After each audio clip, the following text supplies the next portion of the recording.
If it wasn't for those support workers to help Michael feel normal again, Michael wouldn't have any friends or socialise outside of the house.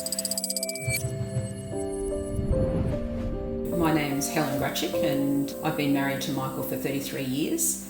Michael and I moved to Queensland about 20 years ago. He was an amazing provider for our family.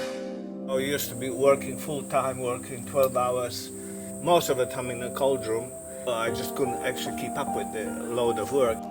Looking back now, Michael had some movements going on and he had some neurological changes happening and he'd become paranoid. He'd hurt himself at work and he'd become very anxious. So Michael talked to his GP.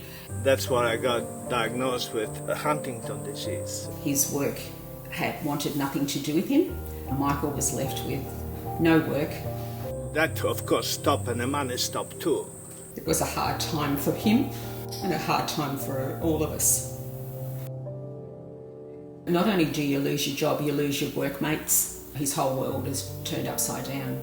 Yeah, at that time I was lonely and lost. I probably hit depression for about 3 months. So I went back to my support coordinator and they suggested Karakan because they had the mental health background and they'd been around for a long time. So I first met Michael about 3.5 years ago. I was assigned on to work with Michael as a support worker. First thing I felt important to do with Michael was build rapport, get to know him, make sure he's comfortable with me, make sure I'm comfortable with him. We'd work from 7:30 in the morning to 5 p.m. Yeah, we'd have to force Michael to take breaks. And we'd do a lot of woodworking. Michael seemed to develop an appreciation of my style and we complemented each other. He was a lot more high functioning than he is today. Over time we've had to adjust our support methods and evolve with Michael as his disease. Karakan have a team of people, so Michael has a regular 3 people.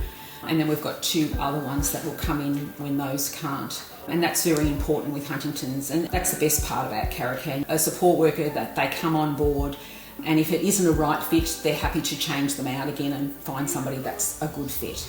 They're part of our family now, and because we've been with them for 3 years now, I feel like I can ask them anything. There's a big need for groups like Karakan right through Brisbane, where they can support them in their decline and support the family. We have recommended Karakan to lots of people. I'm very happy with Karakan, so God bless Karakan. I would recommend Karakan to any person that has mental illnesses, that wants to live a fulfilled life. You can suggest it to your support coordinator and they can follow that up for you, or you can contact Karakan direct and see if they've got any vacancies.